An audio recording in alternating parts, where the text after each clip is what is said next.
येणार होते ते आले का? सगळ्यांना फक्त एक विनंती आहे, आपल्याकडे काही जण आता नवीन दिसत आहेत ज्यांचे नंबर नाहीत आमच्याकडे, त्यांना ग्रुपमध्ये ऍड करण्यासाठी जाण्यापूर्वी यादीवर आपला नाव, नंबर आणि वृत्तसंस्था इतकं देऊन जा, म्हणजे तुम्हाला अपडेट्स आमच्याकडे मिळतील आणि ग्रुपवर ऍड केलं जाईल. आणि प्रेस रिलीज टेक्स्टमध्ये मी ग्रुपवरती आणि व्हॉट्सअपला तुम्हाला सगळ्यांना देईल.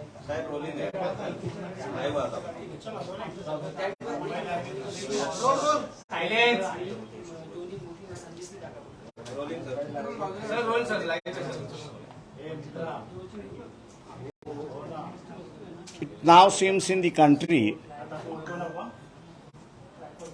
that the death of merchants have taken over, and the model developed in 2002 in Gujarat against the Muslims is now put into action in Northeast, not only against the Kukis tribe, but also other minority tribes. Meithis are Hindus, no doubt about it, but the process of ethnic cleansing has begun in the Northeast. It's not only hate crime, but it is also ethnic cleansing that has started. The government is silent. The total internet is closed down. There is no communication. For last 15 days,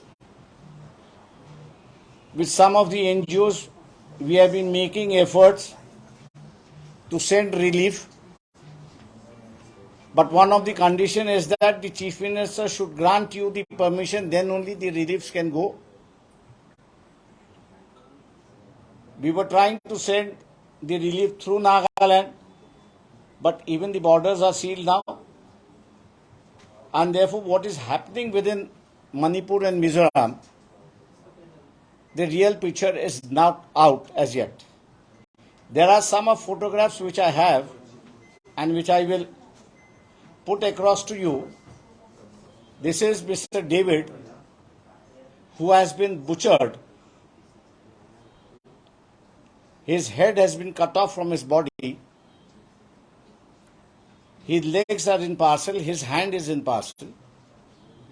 This is only one photograph that which I could get it out with the help of some of my friends. 1 minute. विनंती अशी होती की पहिल्यांदा तुम्ही regular मध्ये सांगितलं ना, सगळे चॅनल लाईव्ह आहे, मराठीत दाखवते, तुम्ही इंग्लिश मध्ये परत बोला, आमची काही हरकत नाही. आता आमचा प्रश्न फक्त मराठीत बोलू पहिल्यांदा. काय होतं की ते मराठी लाईव्ह मध्ये होते ना. बर ठीक.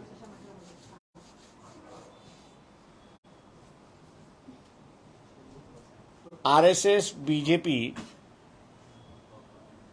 यांचा जो एक अजेंडा आहे, एथनिक क्लिन्सिंगचा जो असणारा अजेंडा आहे, की ज्या अजेंडाला त्यांनी गुजरातमध्ये 2002 मध्ये पहिल्यांदा अस्तित्वात आणलं आणि मुस्लिम मायनॉरिटीच्या विरोधात त्यांनी असणारा तो वापरला, त्याच पद्धतीने आता आपल्याला असं दिसतंय की नॉर्थ ईस्ट स्टेट्समध्ये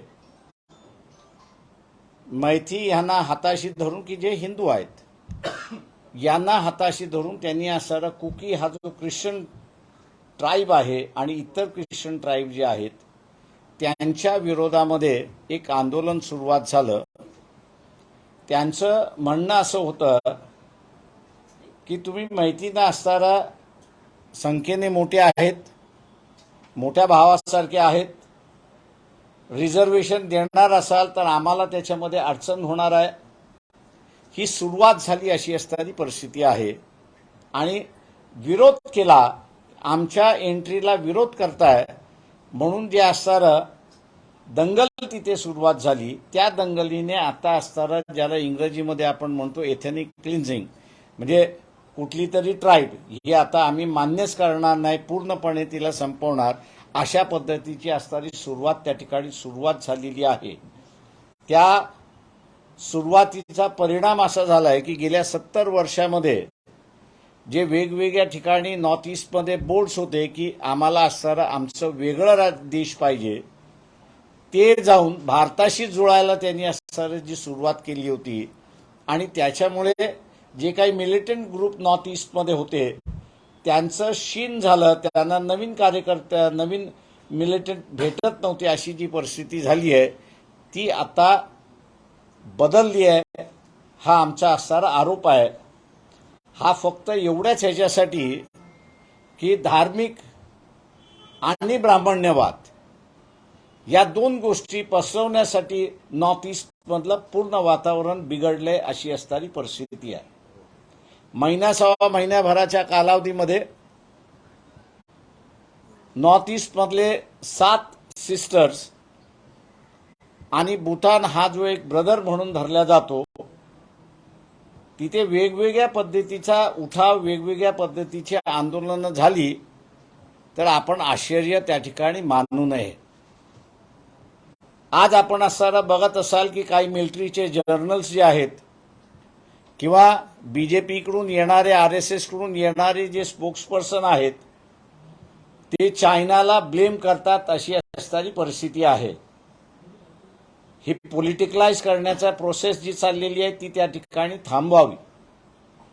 4थ्याच दिवशी आर्मी चीफ यांचं वक्तव्य आलं होतं की this has nothing to do with insurgency. हा इंटरनल इश्यू आहे, तो इंटरनल इश्यूच ठेवून त्याला आपण सॉल्व्ह केला पाहिजे. माझ्या अंदाजानं आर्मी चीफनी जे म्हटलं ते अत्यंत द्वेषाने म्हटलं. याचं कारण की 70 वर्षामध्ये त्यांनी पेन स्टिकिंगली अत्यंत परिश्रम करून त्यांनी दुरावा जो निर्माण झाला होता तो दुरावा कमी करत करत करत त्यांच्यामध्ये भारतीयता वाढवण्याचं असणारं जे केलं त्याच्यावरती कालच्या दंगलीनंतर पूर्णपणे पाणी पडले अशी असणारी परिस्थिती आहे.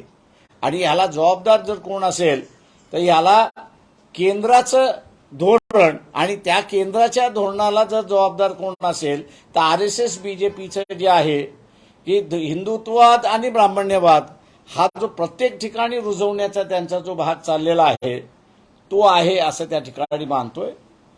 नॉर्थ ईस्टमधले 90% ट्राईब जे आहेत या सगळ्या ख्रिश्चन आहेत. तिथे ॲडमिनिस्ट्रेशननी, मग ते पॉलिटिकल ॲडमिनिस्ट्रेशन असेल किंवा मिलिटरी ॲडमिनिस्ट्रेशन असेल, त्यांनी ही बाब मानली होती आणि म्हणून तिथल्या लोकांबरोबरचा त्यांचा डायलॉग संवाद हा अत्यंत फार चांगला झाला होता आणि तिथला सामान्य माणूस हा मिलिटन्सीला मदत करत नव्हता अशी परिस्थिती आहे आणि म्हणून ती पूर्णपणे कंट्रोल आली होती अशी परिस्थिती आहे.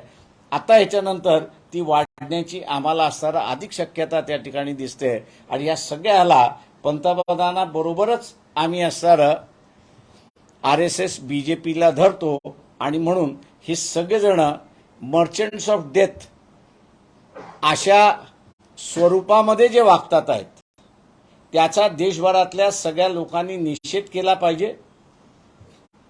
आणि भारताचं जे एक सेक्युलर कॅरेक्टर आहे हे सेक्युलर कॅरेक्टरच भारताला एकत्र ठेवू शकतं, याचा पुन्हा असणारा 2024 मध्ये रिफ्लेक्शन झालं तर अधिक चांगलं मी असणारा मानतो. नाही तर नॉर्थ ईस्टर्न स्टेट्स आत्ताच्या ह्याच्यामध्ये आहेत, परिस्थिती अजून चिघळल्या गेली तर तिथे काय होईल आणि काय होणार नाही आणि काय भूमिका घेतील हे आज मला वाटतं प्रिडिक्ट न केलेलं अधिक चांगलं आहे. धोका ओळखला पाहिजे मी असं त्या ठिकाणी मानतो.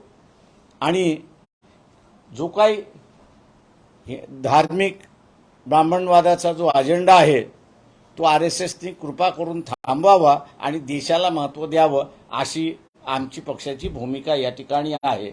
उदाहरण तिथलं काय चाललेलं आहे तर हा डेव्हिड नावाचा असणारा व्यक्ती आहे, कुकी समाजाचा आहे. त्याचे हात तोडले, पाय तोडले आणि शेवटी आपल्याला फक्त त्याचा असणारा मुटकं अडकवलेलं त्या ठिकाणी दिसतंय. इंटरनेट बंद आहे, मेसेजिंग येत नाहीयेत, अशा अनेक घटना त्या ठिकाणी घडलेल्या आहेत. आणि ह्या अनेक घटना ज्या आहेत हे जुनी परिस्थिती 1950 सालची जी परिस्थिती आहे ही 1950 सालची परिस्थिती पुन्हा येते की काय, अशा असणारा ॲडमिनिस्ट्रेशनमधला असणारा एक वर्ग आहे आणि तो आता चिंता व्यक्त करायला लागलाय अशी परिस्थिती आहे.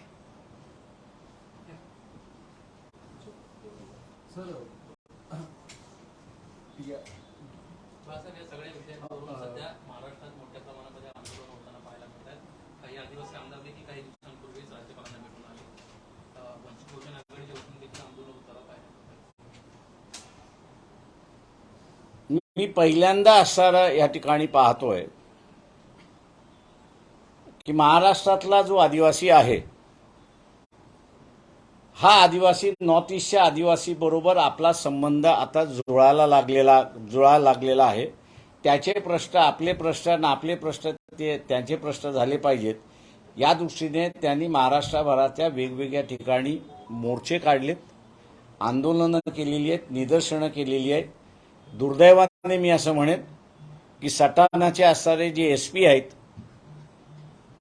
त्यांनी आदिवासींवरती असणारा लाठीचार्ज केला. इनसेन्सिटिव्ह पोलीस अधिकारी जे आहेत या इनसेन्सिटिव्ह पोलीस अधिकाऱ्यांना स्पॉटवरनं काढणं हे त्याच्यातलं असणारं महत्त्वाचं आहे. हा एक सेन्सिटिव्ह इश्यू झालेला आहे, सोशल सेन्सिटिव्ह इश्यू आहे आणि तो सोशल सेन्सिटिव्ह इश्यू माझ्या अंदाजाने मुख्यमंत्री एकनाथ शिंदे असतील, अजित पवार असतील किंवा असणारा देवेंद्र फडणवीस असतील यांनी स्वतःच्या ॲडमिनिस्ट्रेशनला आणि विशेष करून पोलिसांना सांगितलं पाहिजे की संयमाने तुम्ही वागा आणि संयमाने तुमचा असणारा हे करा. आणि ज्यांनी लाठीचार्ज केलेला आहे त्यांना असणारं हेडक्वार्टरवरती बोलवलं पाहिजे ही आम्ही मागणी करत आहोत. मणिपूर सारखं ट्रायबल पोलरायझेशन वेगवेगळ्या ठिकाणी आता वाढतंय, म्हणजे फक्त नॉर्थ ईस्टचा मुद्दा नाहीये, देशभरातच वाढतंय. 2024च्या निवडणुकांच्या पार्श्वभूमीवरती हे सगळं आता सत्ताधाऱ्यांकडून घडवलं जातं असून थेट आरोप आहे. सत्ताधाऱ्यांकडून हे म्हणजे मणिपूरमधलं जे आहे सुरुवात जी झाली ती सत्ताधाऱ्यांकडून झाली याच्याबद्दल दुमत नाही. ज्या पद्धतीने कंट्रोल केलं पाहिजे होतं त्या पद्धतीने ते कंट्रोल करण्यात आलेला नाही. तिथे जी पहिली मागणी होती कदाचित किंवा सेंट्रल रूल करा, आठवडाभराच्या आतमध्ये सेंट्रल रूल करा म्हणून जी मागणी आली होती ती कदाचित सेंटरने मान्य केली असती तर मला असं वाटतंय की प्रकरण इथपर्यंत वाढलं नसतं अशी परिस्थिती आहे. नॉर्थ ईस्टमधलं नवीन डेव्हलपमेंट जे आहे मागच्या 10 वर्षामध्ये जे आम्ही अनुभवलेलं जे आहे ते म्हणजे नॉर्थ ईस्टमधला माणूस जसं स्वतःच्या स्टेटशी रिलेट करतो तसा तो सेंटरशी रिलेट करतोय. म्हणजे सरकार ज्याचं कोणाचं आलं सेंटरमध्ये त्याच्याबरोबर तो जातो. आता हे एक संकेत होतं की नॉर्थ ईस्टमधला हा सेंटर बरोबर रिलेट झालेला आहे आणि सेंटरकडून तो असणारा प्रोटेक्शन देतोय अशी परिस्थिती आहे.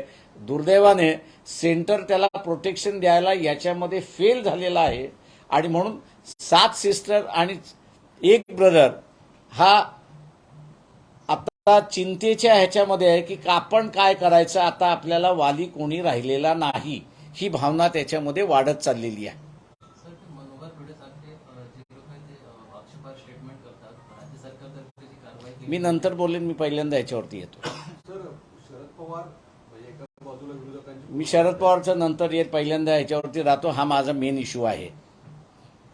शरद पवार येतील जातील पण मणिपूर हा असणारा नॅशनल इश्यू आहे. तो प्रॉपर प्रॉस्पेक्टिव्हमध्ये असणारा देशापुढे गेला पाहिजे.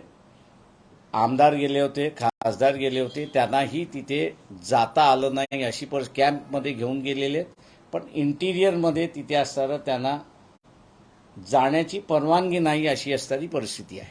मला वाटतं हे चुकीचं असतं मी त्या ठिकाणी मानतो. तुम्ही दौरा केला बाळासाहेब, काय परिस्थिती तुम्हाला तिथे जाणवली? 15 दिवस भागात गेला नाही, मी मध्यंतरी असणारा नागालँड असेल, मिझोराम असेल, मणिपूर असेल या सगळ्या जिल्ह्यांमध्ये आणि चांगली ठिकाणं जे बघण्यासाठी सुद्धा मी गेलो होतो. माझं जे लोकांमधलं जे इंटरॅक्शन झालं होतं त्या काळात तिथे असणारं त्यांच्या राज्यांच्या मुख्यमंत्र्यापेक्षा केंद्राला अधिक महत्त्व देत आणि त्याच्यावरती त्यांचा विश्वास होता की आमचं डेव्हलपमेंट आता केंद्र करत राहील. ही भावना मी 80 साली ज्यावेळेस गेलो होतो त्यावेळेस ती मला ॲबसेंट होती अशी दिसत होतो. हा बदल मला तिथे दिसला आणि हा बदल माझ्या अंदाजाने आज संपला की काय अशी भीती वाटायला लागली. सर्वोच्च न्यायालयाने यामध्ये पुढाकार घेऊन सरकारला वेळ दिला होता कारवाईसाठी, पण त्यालाच भाजपच्याच आमदारांकडून विरोध होतोय की तुम्ही जर सर्व ठिकाणी पाहत असाल तर निवडणुका घेण्याची गरज आहे. माझं म्हणणं असं आहे की chief justice of India Chandrachud यांनी घेतलेली भूमिका योग्य असं मी त्या ठिकाणी मानतोय. जी काही देशाची घटना आहे त्या घटनामध्ये जसं पार्लमेंट सर्वोच्च आहे आणि पार्लमेंट जर फेल झालं ॲक्ट करण्यामध्ये तर संविधानामध्ये सुप्रीम कोर्टाला ॲक्ट करण्याचा अधिकार आहे आणि तो चीफ जस्टिस यांनी वापरला. याच्याबद्दल आम्ही त्यांचा सर अभिनंदन करतो. आणि जे कोणी बीजेपीवाले सांगतात आहेत की त्यांच्याकडे द्यावं असं जे आहे, माझं म्हणणं असं आहे की तुम्ही पंतप्रधानांना म्हणावं की राजीनामा दे, इलेक्शन घे, लोकांना जो निर्णय द्यायचा आहे तो लोक निर्णय देऊन मोकळे होते. ऍक्ट ईस्ट पॉलिसी अंतर्गत 2014 नंतर बऱ्यापैकी पायाभूत सुविधांसाठी केंद्राकडून निधी गेला, मोठ्या प्रमाणात पैसे खर्च करण्यात आले, पण तरी सुद्धा सोशल हार्मनी जे एक्सपेक्टेड होती ती अजून कुठेतरी फुलफिल झाल्याचं दिसत नाही. ते माझं म्हणणं असं की सोशल हार्मनीपेक्षा तुम्ही जे रिलेशन डेव्हलप झाले होते ते रिलेशन बिघडवले कशासाठी? तिथे असणारा ही मागणी असते किंवा मैत्रीनं असणारा आरक्षण पाहिजे अशी जर मागणी मोर्चा हा जर असता आणि ते दिलं असतं तर हे अचानकपणे मतदानाच्या स्वरूपामध्ये असणारं काहीतरी आपण करायचं ते ठरवून केलेलं असं मी त्या ठिकाणी मानतोय. आणि म्हणून माहिती कुकी लागली. आता ते उरलेले सगळे त्याच्यामध्ये मणिपुरियन सगळेच आपण बघितलं असेल की पलायन करायला सुरुवात झालेली आहे आणि प्रत्येक जण जो पलायन करतोय तो आपल्या जुन्या स्टेट जे होतं त्या जुन्या स्टेटमध्ये तो पलायन करायला लागला. हा धोका असं मी त्या ठिकाणी मानतोय. या सगळ्या दरम्यानच समान नागरी कायदा याची देखील वारंवार चर्चा होते. आत्ताच ही जर परिस्थिती असेल तर येत्या काळात देखील हा म्हणजे देशभरात ह्या गोष्टी होतील परत असं वाटतं. मला जे काही पॉलिटिकली डिडक्टिव्ह रित्याने असताना मी जे बघतोय,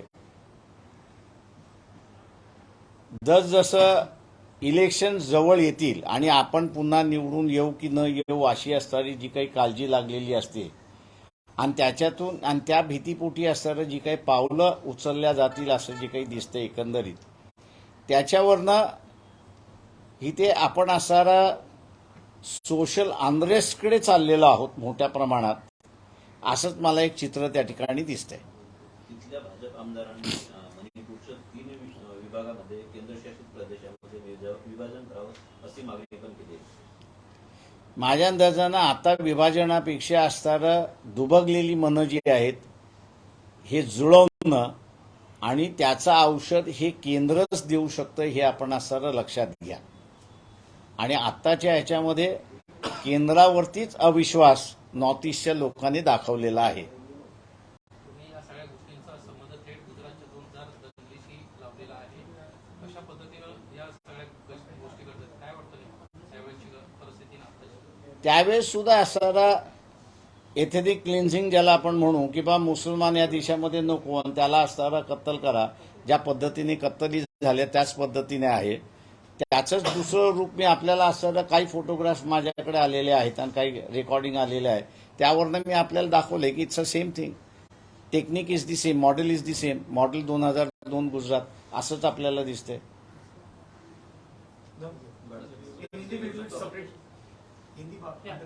अच्छा, हिंदी अंदर करें. पॉलिटिकल प्रश्न त्यानंतर हिंदी करू. बर. ज्या सोशल हार्मनीबद्दल आपण म्हणत होतो, महाराष्ट्रात सुद्धा सतत संभाजी भिडे नावाचे एक व्यक्ती जे सतत आरोप करतात आणि गांधींवरती बोलणं असेल किंवा याच्या आधी जे सगळे इतिहासातले काही व्यक्ती असतील त्यांच्यावरती बोलणं, स्त्रियांबद्दलचे वक्तव्य समोर येत आहेत, नक्की कसं तुम्ही या सगळ्या ते माझ्या अंतर्गत मी याचं सरळ सरळ ब्लेम जे आहे ते शरद पवारांवरती टाकतोय. का त्यांनी या सरळ उद्धव ठाकरेंना एक पत्र लिहिलं होतं भीमा कोरेगावच्या संदर्भातलं. सरकार त्यांचं होतं. शरद पवारांनी ती कागदपत्र का नाही दाखल केली? ती दाखलपत्र केली असती तर SP पुन्हा यांनी सुप्रीम कोर्टामध्ये जे ॲफिडेव्हिट दाखल केलं होतं त्या ॲफिडेव्हिटमध्ये 2 जणांची नावं त्यांनी उल्लेख केली होती. एक असताना मिलिंद एकबोटे आणि दुसरं असताना संभाजी भिडे यांचं. शास्त्राला आम्ही भिडेंच्या विरोधात म्हणत होतो, ते म्हणत होते आमच्याकडे पेपर्स नाही आहेत. शरद पवार म्हणत असतील माझ्याकडे पेपर्स आहेत, पत्र लिहिलं त्यांनी, पण पेपर दिले नाहीत. दिले असते आणि कारवाई झाली असती तर आज माझ्या अंदाजानं महात्मा गांधींबद्दलचं असणारं जे काही वक्तव्य भिडे बोलले ते कदाचित आलं नसतं. अर्धवट कारवाई करून सोडून देण्याचं असणारं जे पॉलिटिक्स आहे ते दुर्दैवाने सोडलं पाहिजे असं माझी सगळ्यांना विनंती आहे. जिथे जिथे तुम्ही असणारा समाजामध्ये दुबगलेपणा येणार असं दिसतंय, त्या दुबगलेपणाला थांबवण्यासाठी जी उपाययोजना करायचं आहे ते आपण केलं पाहिजे. एक्झॅक्टली हाच प्रश्न आहे की शरद पवार कोणाचा प्रश्न वारंवार येतो, कारण आता राज्यसभेमध्ये बिल येणार आहे दिल्लीच्या संदर्भात, त्यात ते अबसेंट राहत आहेत. एकीकडे ते इंडिया सोबत जी नवी अलायन्स आहेत त्यासोबत सुद्धा दिसत आहेत. अगदी इकडे ते इनडायरेक्टली तुमचे पण अलायन्स मध्ये आहेच, कारण तुम्ही उद्धव खास करून ते ठाकरेंसोबत उद्या आहे. पंतप्रधान नरेंद्र मोदी यांना यांचा पण भेटणार. सत्कार किंवा त्यांचं जे पुरस्कार आहे ते स्वतः त्यांच्या हस्ते देतात. पवार साहेब भाजपबरोबर कार्यक्रमाला मला हा प्रश्न आपण त्यांनाच विचारला पाहिजे. नाही, पण त्याच्यामध्ये पवारची भूमिका तुम्ही इतक्या पूर्वीपासून तुम्ही बघत आहे, पण आजची जी भूमिका आहे इंडिया सोबत आहे किंवा BJP मध्ये गेले, मोदी सोबत मन शेअर करत आहेत, बिल संदर्भात त्यांची भूमिका काय म्हणत? ते मला आता अजून काही घटना घडल्या पाहिजे त्याच्यानंतर मग मी बोलेन. घडणार आहेत मला माहिती आहे, त्याच्यानंतर मग मी प्रश्न बोलेन. आहे की भिडेंचा बोलवता धनी कोण? देवेंद्र फडणवीस कितीही म्हणत राहिले की आमचा भिडेचा संबंध नाही, तसं मला देवेंद्र फडणवीसांना विचारायचं आहे की RSSच्या एकंदरीत 61,000 वेगवेगळ्या संस्था आहेत. त्या संस्थेशी तुमचा संबंध नाही असं तुम्ही जाहीर करा, मग मी त्या कॅप्चर करायला सुरुवात करतो. विरोधकांकडून महापौरांवरती आरोप झाले, तर विरोधकांकडून जे महाविकास आघाडीचे जे मुख्यमंत्री होते त्यांच्याकडून जेव्हा महापौरांबद्दल जे महापुरुष त्यांच्याबद्दल आक्षेपार्ह वक्तव्य जेव्हा बोलले जाते तेव्हा भाजपकडनं आंदोलन करण्यात आलं होती, परंतु आता काहीच बोललं जात नाही. एक लक्षात घ्या की RSS BJPने कितीही 2014 मध्ये आम्ही डेव्हलपमेंटल अजेंडा हा जरी म्हटला तरी त्यांचा जो कोर इश्यू आहे तो कोर इश्यू त्यांनी सोडलेला नाही. आणि तो कोर इश्यू त्यांचा जो आहे तो इथल्या असणाऱ्या मायनॉरिटीजच्या संदर्भातला आहे, इथल्या ट्रायबलांच्या संदर्भातला आहे. ज्या ज्या वेळेस त्यांना संधी मिळते त्या त्या वेळेस ते अजेंडा ते राबवतात अशी परिस्थिती आहे. तुमचे मित्र उद्धव ठाकरे आणि आत्ताची परिस्थिती, राजकीय परिस्थिती बघितली तर सर्वाधिक अडचणीत ते स्वतः आहेत, कारण शरद पवारांचे काही आमदार त्यांच्याकडे मात्र निधी त्यांना मिळतोय, अजित पवारांसोबत गेलेल्यांना पण आमदारांना निधी मिळतोय. काय नेमकं या सगळ्या राजकीय परिस्थितीवर तुम्ही सोबत आहात, येत्या काळातला काय नेमकं सल्ला असणार आहे? ते माझा सल्ला कोणाला काहीच नसतो. आम्ही असणाऱ्या 2024च्या लोकसभेच्या आणि विधानसभेच्या ज्या निवडणुका आहेत ते एकत्र लढणार आहोत एवढंच फक्त आम्हाला माहिती आहे. पण शरद पवारांचं असं महत्त्वाचं राहिलं कितपत परवडणार आहे या सगळ्या महाविकास आघाडीला? पूर्ण माझं म्हणणं असं आहे की एकदा इलेक्शन जाहीर झालं की प्रत्येक पॉलिटिकल पार्टी भूमिका घ्यायला सुरुवात करेल.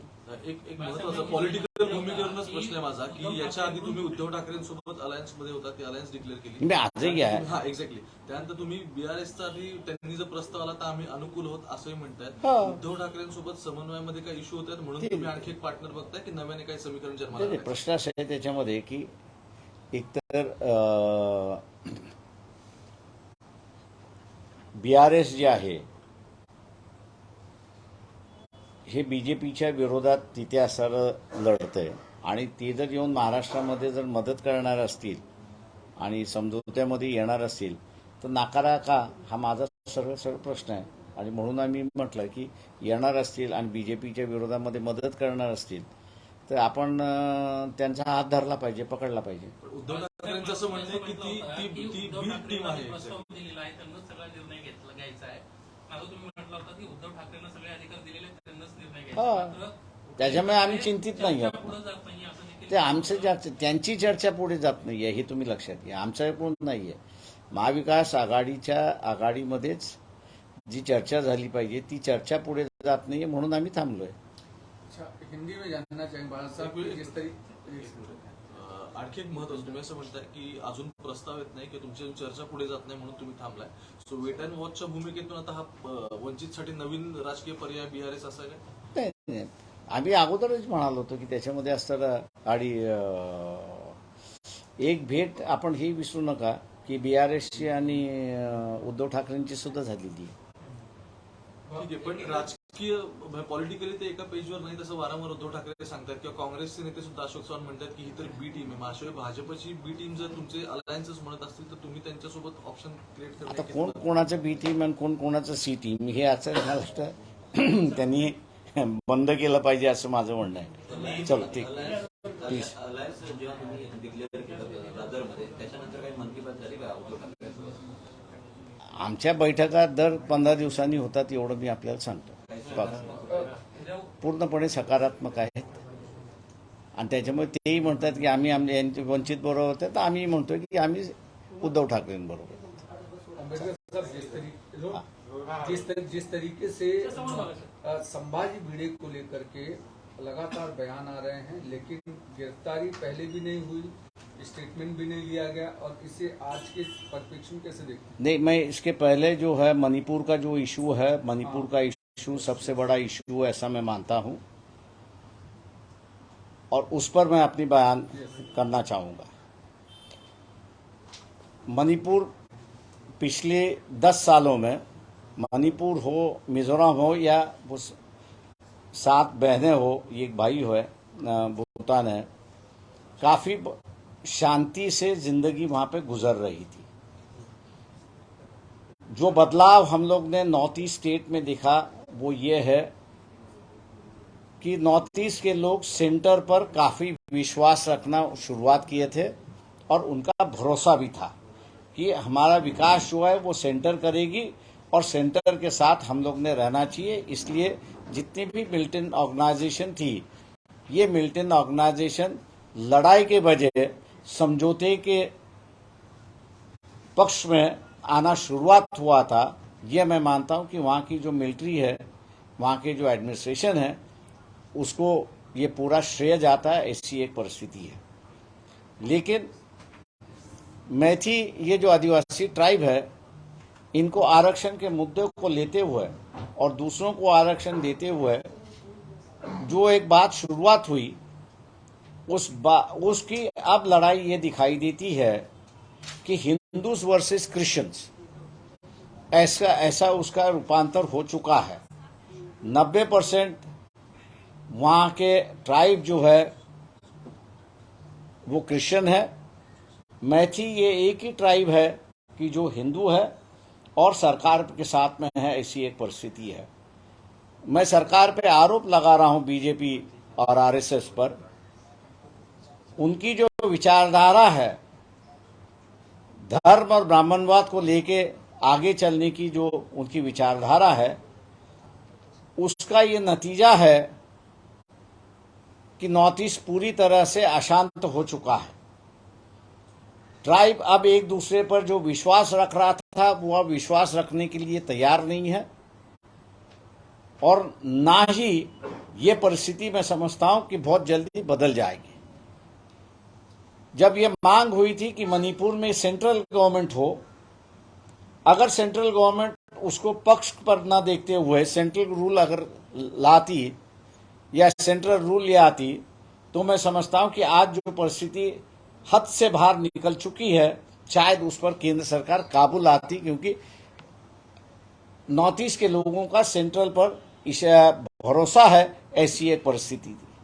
आज जो परिस्थिति है वो परिस्थिति इतनी भयानक है कि जिस प्रकार से अत्याचार हो रहे हैं, जिस प्रकार से लोगों को मारा जा रहा है, काटा जा रहा है, ये डेविड है कि जिसकी गर्दन अलग कर दी अपने शरीर से।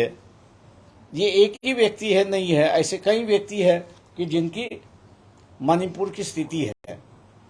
केंद्र सरकार जो है पूरी तरह से फेल हो चुकी है।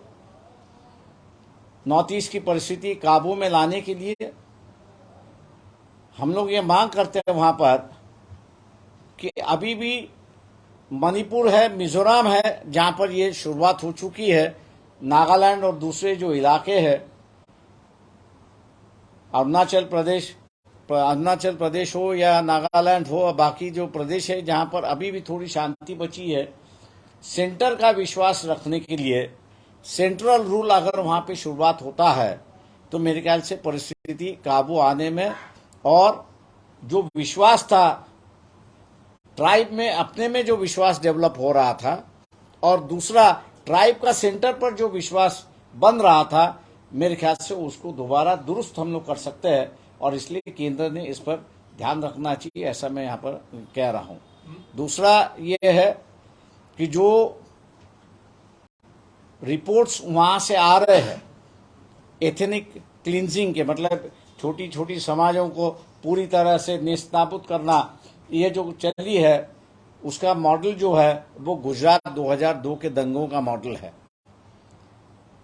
जिस तरह से गुजरात में मुसलमानों को पूरी तरह से खत्म करने की कोशिश हुई, उसी तरह से नॉर्थ ईस्ट में ये जो क्रिश्चियन ट्राइब्स है, क्रिश्चियन ट्राइब्स पर अटैक हो रहा है, ऐसी एक परिस्थिति है। मैं दोबारा वहां पर देखता हूं या सुनने आ रहा है कि जितने भी मिलिटेंट ऑर्गेनाइजेशन चुपचाप बैठे थे, अब दोबारा एक्टिव होना शुरुआत हुआ है, क्योंकि जो कैडर नहीं मिल रहा था उनको अब कैडर मिलना दोबारा शुरुआत हो चुका है। और उसी से मेरे ख्याल से मिलिट्री जो है वो चिंतित है कि यहाँ की परिस्थिति काबू या बेकाबू हो जाएगी, ऐसी एक परिस्थिति है। मेरे ख्याल से तमाम भारतीयों ने इस बात पर ध्यान देना चाहिए कि आर्मी चीफ ने चौथे दिन ही कहा था कि ये कोई चाइना से मदद इनको मिलती है या ये कोई उठाव है, ऐसा नहीं है, ये इंटरनल प्रॉब्लम है, सरकार ने क्रिएट किया हुआ प्रॉब्लम है। और इसलिए हम लोगों को सरकार से ही पूछना होगा कि भैया आपने इस प्रॉब्लम को क्यों क्रिएट किया, इस समस्या क्यों खड़ी की। और मैं समझता हूं कि परिस्थिति और बेकाबू होती जाएगी अगर सरकार ने इस पर कोई नियंत्रण लाया नहीं तो। महाराष्ट्र के भीतर जिस तरीके से बयान एक आया, उसके बाद से लोग सड़कों पर हैं, इसको कैसे देखते हैं समाज में? देखिए, मैं यही कहूंगा कि भीमा कोरेगांव के वक्त भी संभाजी भिड़े और मिलिंद एकबोटे सामने थे। मैं ये दोनों का नाम मैं खुद नहीं ले रहा हूं, लेकिन वहां के जो एसपी है, जो एसपी ने सुप्रीम कोर्ट में जो एफिडेविट दाखिल किया था, उस एफिडेविट में दोनों का नाम था। उसके बाद जो है वो शरद पवार ने एक लेटर लिखा था उद्धव ठाकरे जी को कि वह सब कागजात और दस्तावेज है, नई एसआईटी टीम गठित करके इसका पूरा जांच होना चाहिए। लेकिन लेटर तो गया, लेकिन कागजात नहीं आए, और कागजात ना आने की वजह से एक संभाजी भिड़े पे कोई कार्रवाई नहीं हुई। अगर उस वक्त अगर ये कार्रवाई होती तो मैं मान के चलता कि जिस तरह से संभाजी भिड़े ने महात्मा गांधी पर बयान दिया हुआ है, शायद वो बयान नहीं होता। हम लोग जो है किस इश्यू पर राजनीति करना और किस इश्यू पे राजनीति ना करना, ये मेरे ख्याल से हम लोग ने सीखना चाहिए, समझना चाहिए। सामाजिक इश्यू हो तो उस पर हम लोग राजनीति ना करें तो अच्छा है, नहीं तो एक बार मन जो है अलग अलग हो गए तो उनको जोड़ना मुश्किल हो जाती है। और यही बात मेरे ख्याल से संभाजी भिड़े के माध्यम से जो नॉन ब्राह्मणिज्म क्लास है उसमें ये बढ़ते जा रहा है, जिसको मेरे ख्याल से आरएसएस बीजेपी ने शांतिपूर्वक सोचना चाहिए, ऐसा मेरा उनको सलाह है। महाविकास आघाड़ी के भीतर जो चर्चा चल रही थी पिछले कुछ समय से, आप भी चूंकि शिवसेना के अलाइंस पार्टनर हैं उद्धव ठाकरे के साथ, अचानक पूरी की पूरी चर्चा ट्रैक पर से उतरी हुई दिख रही है। कोई बात करने के लिए तैयार नहीं, किसी भी तरीके से प्रोसेस, मतलब जो सरकार के खिलाफ एक बड़ा गढ़ तैयार किया जा रहा था, वो सब डिरेल होता हुआ दिखाई पड़ रहा है। नहीं, मैं ऐसा नहीं मानता हूं कि गढ़ डिरेल करने की कोशिश हुई है। ये बात सही है कि एनसीपी में से अजित पवार काफ़ी बड़े एमएलएस के साथ में बीजेपी ज्वाइन हो चुके हैं, सरकार में जा चुके हैं, और इसलिए लोग कह रहे हैं कि तीसरा मोर्चा जो है वो विकल्प के रूप में आगे आएगा या नहीं आएगा। मैं समझता हूं कि ये बात सही नहीं है। वक्त आएगा तो मेरे ख्याल से चर्चा जो है वो दोबारा पटरी पर आप लोगों को दिखाई देगी। जहाँ तक रही बात अब उद्धव ठाकरे का जो है वो एनसीपी के साथ में उनके संबंध कैसे रहेंगे, क्या रहेंगे, इसको मेरे ख्याल से डिसाइड करना होगा और फिर बातचीत दोबारा शुरुआत होगी, ऐसा मैं मानता हूँ। क्या उद्धव ठाकरे के साथ रहते हुए आप तेलंगाना के जो बीआरएस चीफ हैं उनके साथ में रहने की प्लानिंग है या साथ में अलाइंस बनाने? देखिए, ऐसा है कि बीआरएस जो है वो बीजेपी के खिलाफ है। महाराष्ट्र में वो अगर बीजेपी के खिलाफ लड़ने के लिए मदद करने के लिए तैयार है तो हम लोग मानते हैं कि उनके यहाँ उनके साथ लेना कोई हर्ज नहीं है। लेकिन अभी तक बीआरएस से किसी को भी प्रस्ताव कुछ आया नहीं है। इंडियन एक्सप्रेस और एक दो पेपर्स में आपके कोट्स आए हैं कि शरद पवार को लेकर जैसे इंडिया में एक तरफ वो एक बड़े अपोनेंट के तौर पर दिखाई पड़ते हैं, लेकिन जिस तरीके से वो दूसरी तरफ मंच शेयर करते हैं या किसी एक कार्यक्रम में मिलते हैं, तो इससे कंफ्यूजन लोगों में पैदा होता है कि नहीं? देखिए, बाहर महाराष्ट्र के बाहर शरद पवार नेताओं से जाने जाते हैं, मासेस में नहीं जाने जाते। तो राजनीति जो है शरद पवार की जो है वो महाराष्ट्र तक ही सीमित है, ऐसा मैं मान के चलता हूँ। रही बात दूसरे राज्यों की, वहाँ पर मेरे ख्याल से सक्षम नेता है, वो अपने अपने स्टेट वहाँ पर संभाल रहे हैं। लेकिन महाराष्ट्र में जिस तरीके की कंफ्यूजन की स्थिति, एनसीपी का एक धड़ा सरकार के साथ है, पवार साहब सेंटर के खिलाफ हैं लेकिन मोदी के साथ हैं, आप डिस्क्वालीफाइड नहीं करते हैं नेताओं को, ये कंफ्यूजन क्रिएट है महाराष्ट्र की सियासत में। इस कंफ्यूजन को आप कैसे देख रहे हैं? मेरे ख्याल से जल्दी ही उद्धव ठाकरे जो है इस पर क्लैरिटी लेंगे और आप लोगों को बताएंगे कि उनकी क्या राजनीतिक भूमिका है। आपकी राजनीति जो भी आपने एक अरसा पूरा देखा हुआ है, पवार साहब को भी देखा हुआ है, महाराष्ट्र की राजनीति देखा हुआ, ये जो कंफ्यूजन की परिस्थिति है कि और साहब हम लोग जल्दी ही इस पर अपनी भूमिका जो है वो रखेंगे। याच्यावर एक दोन प्रश्न आहेत की शरद पवारांचा जो स्टँड आहे आत्ताचा, तुम्ही इतके वर्ष राजकारण बघताय या सगळ्यामध्ये, तो या इंडिया म्हणून जी नवीन आघाडी आली विरोधकांची, या आघाडीसाठी तो लुब्रिकंट म्हणून ठरेल की उलट आणखी याच्यामध्ये काही वेगळे समीकरण जोडतील असं दिसतं? मी अजून म्हटलं ना, काही दिवस तुम्ही जरा थांबा, तुमच्या लक्षात येईल काय काय चाललंय ते। तुम्ही असं म्हणता की उद्धव ठाकरे आणि तुम्ही सोबत येऊन या सगळ्यावरती स्टँड घेणार आहात? मागच्या वेळी तुम्ही सांगितलं नाही, उद्धव ठाकरेंनी स्टँड घ्यायचा आहे एनसीपीच्या संदर्भातला। आम्ही आमचा स्टँड काय तो उद्धव ठाकरेंना कळवलेला आहे। ठीक, एक्झॅक्टली। तुम्ही मागच्या वेळी म्हटलं होतं की बॉम्ब फुटणार आहेत, त्यातले 1-2 बॉम्ब फुटले सुद्धा महाराष्ट्रातले। आता हा तुम्ही जे सांगताय की नवीन इंडिकेशन म्हणायचं काय सगळ्या महाविकास आघाडीतून बाहेर पडण्याचं? कोणाला? आता तुम्ही जे काय म्हणताय की उद्धव ठाकरेंना तुम्ही तुमचा मेसेज कन्वे करा, ते माझा मेसेज आम्ही कन्वे अगोदरच केलेला आहे।